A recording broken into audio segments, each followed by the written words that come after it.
अस्सलाम वालेकुम व्यूवर्स। आज मैं आपको कड़ी बनाने की ऐसी रेसिपी बताऊंगी जिसे देखते ही आपके मुंह में पानी आ जाएगा और आपका दिल लग जाएगा कि आप फ़ौरन से बनाकर इसे खा लें।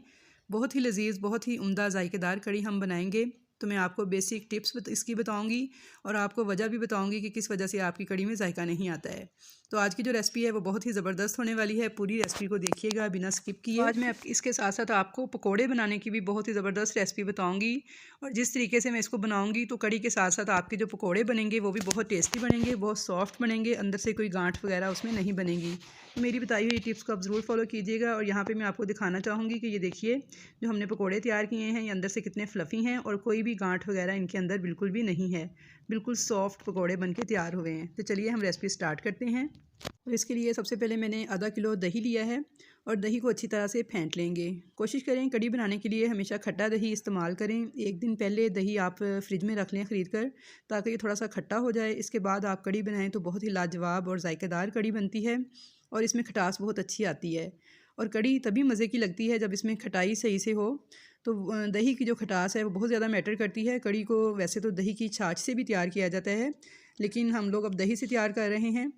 तो यहाँ मैंने दही को फेंट लिया था। अब इसमें थोड़ा सा पानी मिलाएंगे और अब इसमें मैं बेसन मिक्स करूँगी। 1.5 कप बेसन है जो मैं इसमें थोड़ा थोड़ा करके मिलाती जाऊँगी और इसे अच्छी तरह से मिलाते जाएंगे ताकि गुठलियाँ ना बने। बहुत ज़्यादा पानी शुरू में नहीं डालेंगे वरना गुठलियाँ बन सकती हैं। तो अच्छी तरह से इसको स्मूथ कर लेंगे फेंट फेंट कर। और अब इसमें थोड़ा थोड़ा करके बेसन ऐड करते जाएंगे और साथ ही थोड़ा सा इसमें पानी ऐड कर लेंगे और एक पतला सा बैटर तैयार कर लेंगे इसका। तो यहाँ मैंने इसमें थोड़ा सा पानी और ऐड किया है। तो अब मैंने टोटल इसमें 6 गिलास पानी ऐड किया है। 1.5 कप बेसन और आधा किलो दही था, तो इनका ये घोल बना के इसे साइड पे रख देंगे। और अब एक बाउल लेंगे तो इसमें डालेंगे 2 टेबल स्पून लहसुन अदरक का पेस्ट, 2 चम्मच भर के लिया है मैंने। अब नमक डालेंगे इसमें 1 टेबल स्पून, पिसी हुई लाल मिर्च डालेंगे 1.5 टेबल स्पून और हल्दी पाउडर डालेंगे 1 टेबल स्पून। आप अपने टेस्ट के मुताबिक नमक मिर्च कम ज़्यादा कर सकते हैं। हल्दी से कलर भी खूबसूरत आता है और हल्दी थोड़ी कड़ी में ज़्यादा जाती है। थोड़ा सा इसमें पानी डालकर इन तमाम मसालों को अच्छी तरह से मिलाकर एक पेस्ट रेडी कर लेंगे। इंतहाई लाजवाब कड़ी बनके तैयार होगी जब आप मेरे बताए गए इस तरीके को फॉलो करेंगे। तो यहाँ पे देखिए पेस्ट रेडी हो चुका है। तो चलिए अब इसे पकाना शुरू करते हैं। तो यहाँ पे मैंने एक खुला बर्तन लिया है और उसमें लिया है 1/4 कप ऑयल कढ़ाई में और अब 1/2 टेबल स्पून इसमें डाला है ज़ीरा। ऑयल बहुत थोड़ा सा लेना है क्योंकि एंड में भी हम ऑयल से बघार लगाएंगे, तो इसलिए शुरू में बहुत थोड़ा सा ही ऑयल लेंगे। और अब साथ ही इसमें ये मसाला ऐड कर देंगे जो मिक्स करके रखा था और इसको कुछ सेकंड्स के लिए कवर कर देंगे मीडियम फ्लेम पर। तो यहाँ पर देखिए ये पकने लगा है। बस हमने 20 से 30 सेकंड ही इसको रखा था। तो मसाला अब हम इसे भून लेंगे। तो यहाँ पे देखिए मसाला भून चुका है, ऑयल इसका सेपरेट हो गया है। तो बस अब हमने जो बेसन और दही का घोल बना के रखा था वो सारा इसमें ऐड कर देंगे।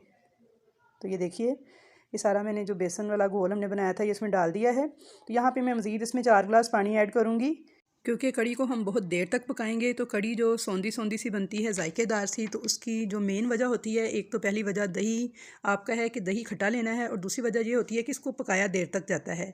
बहुत हल्की सी आंच पर जब आप इसको 3 घंटे तक पकाएंगे तो बहुत ही मज़ेदार सी पक पक के ये कड़ी तैयार होगी और बहुत ही ज़बरदस्त अरोमा आ जाता है इसमें।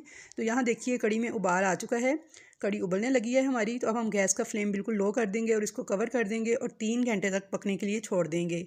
बिल्कुल लो फ्लेम पे अब 3 घंटे पकने देंगे। ना तो ये उबलेगी, कुछ भी नहीं होगा, बस इसी तरह पकती रहेगी। दरमियान दरमियान में हम चम्मच चलाते रहेंगे।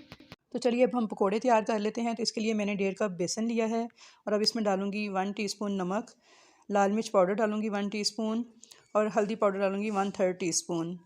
थोड़ा सा पानी डाल के इसे हमने एक थिक सा बैटर तैयार करना है। बहुत ज़्यादा पानी मत डाल दीजिएगा, बस थोड़ा थोड़ा पानी ऐड करते जाएंगे और एक थिक सा बैटर इसका रेडी कर लेंगे। इसे मैं पहले चम्मच की मदद से मिक्स करूँगी और फिर हाथ की मदद से मुझे इसे 4 से 5 मिनट तक अच्छी तरह से इसे फेंटना है, यहाँ तक कि बैटर जब तक फूल नहीं जाता, यानी थोड़ा फ्लफ़ी हो जाए तब तक हमने इसे फेंट लेना है 4 से 5 मिनट तक। तो हाथों की मदद से ही फेंटना है। हमने इसे 4 से 5 मिनट तक थोड़ा सब्र के साथ अच्छी तरह से फेंट लेना है। जल्दबाजी का मुजाहरा नहीं करना और इसमें बहुत ज़्यादा पानी भी ऐड नहीं करना, यानी इसे बहुत पतला बैटर नहीं करना, बल्कि थोड़ा सा थिक बैटर ही रेडी करना है। तो यहाँ पे देखिए बैटर हमारा अच्छी तरह से फिंट चुका है, फ्लफ़ी हो चुका है। इसमें हम 1/3 टीस्पून मीठा सोडा ऐड करेंगे। साथ ही कुछ वेजिटेबल्स हैं, छोटे साइज़ की प्याज है बारीक चॉप की हुई, हरा प्याज है थोड़ा सा, 3 हरी मिर्चें हैं बारीक कटी हुई और थोड़ा सा सब्ज़ धनिया है। ये तमाम चीज़ें डाल के अच्छे से 1 मिनट के लिए इसको मिक्स कर लेंगे और इस बैटर को 10 मिनट के लिए रेस्ट देंगे। 10 मिनट रेस्ट देने से ये होगा कि हमारे पकौड़े और भी ज़्यादा सॉफ्ट और फ्लफ़ी बन के तैयार होंगे और ऑयल बहुत कम एब्जॉर्ब करेंगे। तो अब मीडियम फ्लेम पे मैंने तेल को गर्म कर लिया है। तो यहाँ पे मैं आपको एक टिप दे दूँ कि जब तेल लें तो बहुत ज़्यादा तेल मत लें, बस इतना तेल लें कि आपके पकौड़े इसमें पूरे ना डूबें, सिर्फ आधे ही डूबें। ये देखें इस तरह से। अभी मैं आपको बताती हूँ कि इससे क्या होने वाला है। अभी आप देखेंगे कि हमारे पकौड़ों में बबल्स फॉर्म होंगे, इसमें छोटे छोटे से डॉट्स देखेंगे आपको नज़र आ रहे हैं। तो ये देखिए इस तरह के जो बबल्स आपको नज़र आ रहे हैं, इन बबल्स से क्या होगा कि एयर जो सी है वो पकौड़ों के अंदर जाएगी, जिससे ये होगा कि अंदर से हमारे पकौड़ों में गांठ नहीं बनेगी। तो आप देख सकते हैं कि कितना अच्छा हमारा बैटर तैयार हुआ था, कि जिसकी वजह से हमारे पकौड़े जो हैं उनके अंदर डॉट्स देखें कितने ज़बरदस्त बने हैं और यहाँ से अब एयर जाएगी और पकौड़े हमारे बिल्कुल फ्लफ़ी बन के तैयार होंगे, कोई भी गांठ वगैरह इनके अंदर नहीं होगी। तो इट्स मीन कि हमारा बैटर बिल्कुल परफेक्ट था। अब हम इनको 1 मिनट तक एक साइड से पकने देंगे, प्यारा सा गोल्डन कलर आएगा तो दूसरी साइड से भी 1 मिनट पका लेंगे। तो इस तरह से उलट पुलट करते हुए पकौड़ों को हम दोनों साइडों से कलर दे लेंगे और पका लेंगे। तो यहाँ पे देखिए पकोड़े जो से हैं हमारे बहुत अच्छी तरह से फ्राई हो रहे हैं। तो व्यूअर्स आप इस तरीके से पकोड़े बनाइएगा और मुझे फ़ीडबैक ज़रूर दीजिएगा कि आपके भी क्या ऐसे ही फ्लफ़ी और मज़ेदार से पकोड़े बन के तैयार हुए हैं। तो ये पकोड़े कड़ी के अंदर बहुत ही टेस्टी लगते हैं, क्योंकि इनके अंदर बिल्कुल भी गांठ वगैरह नहीं होती, बिल्कुल अंदर से हल्के फ्लफ़ी से होते हैं, फूले फूले से बहुत मज़े के पकोड़े बन के तैयार होते हैं। तो पकोड़े मैंने फ्राई कर लिए हैं और इसी तरीके से बाकी सारे पकोड़े भी मैं रेडी कर लूँगी। तो कड़ी को चेक कर लेते हैं। कड़ी को पकते हुए 3 घंटे हो चुके हैं हल्की आंच पर और ये देख सकते हैं आपके पकने के बाद ये आधी रह चुकी है। ऑयल देखें इसमें आपको अलग से नज़र आ रहा है और लुक देखें कितना ज़बरदस्त लग रहा है कड़ी का, बहुत ही स्मूथ सी लग रही है दिखने में। अगर आप चावल के साथ बनाएं तो थोड़ी पतली रखिएगा और अगर रोटी के साथ बना रहे हैं तो थोड़ी सी गाढ़ी रखिएगा। मैंने नॉर्मल रखी है क्योंकि जब ये ठंडी होती है तो मज़ीद गाढ़ी हो जाती है। अब इसमें मैंने पकोड़े ऐड कर दिए हैं, तो 5 मिनट तक पकोड़ों को भी पकाएंगे ताकि पकोड़े भी इसमें अच्छी तरह से सॉफ्ट हो जाएँ। तो हल्की फ्लेम पे 5 मिनट तक पकौड़ों के साथ भी कड़ी को मैंने पका लिया है। तो चलिए अब इसका मज़ीद फ्लेवर देने के लिए इसका तड़का तैयार कर लेते हैं। तो ये वही ऑयल है जिसमें हमने पकोड़े फ्राई किए थे, इसमें से मैंने आधा कप ऑयल लिया है और इसके अंदर 6 से 7 साबुत लाल मिर्चें हैं, 1 चम्मच साबुत ज़ीरा है और 1/4 टीस्पून के बराबर राई दाना है और साथ ही 6 से 7 अदद खुशक कड़ी पत्ते हैं। इनको हल्का सा मैं फ्राई करूँगी। तो खुशक कड़ी पत्तों के बारे में आपको बताना चाहूँगी कि कड़ी पत्ते क्योंकि लाहौर के रहने वालों को लोकल मार्केट से आसानी नहीं मिलते, तो इसलिए आप इसकी जगह फ्रेश कड़ी पत्ते की बजाय खुशक कड़ी पत्ते किसी भी पंसार स्टोर से लेके आसानी मिल जाते हैं, वो यूज़ कर लीजिएगा। और ताज़ा कड़ी पत्ते भी कहाँ से मिलेंगे और कैसे आप इनको खुशक करके यूज़ कर सकते हैं, ये भी तरीका इंशाल्लाह नेक्स्ट किसी वीडियो में आपको बताऊँगी। तो यहाँ पे देखिए तड़का हमारा रेडी हो गया था, तो अब इसको डाल देंगे हम कड़ी के ऊपर। बहुत ही ज़बरदस्त ये बघार बन के तैयार होता है। तो आपने देखा कि बहुत ही कम मसालों के साथ मैंने ये कड़ी तैयार की है, कोई ज़्यादा मसाले नहीं डाले, सिर्फ नमक, मिर्च, हल्दी, ज़ीरा और थोड़ा सा राई दाना मैंने इस्तेमाल किया है।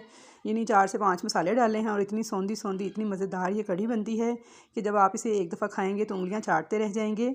तो चलिए मैं आपको डिश आउट करके दिखा देती हूँ।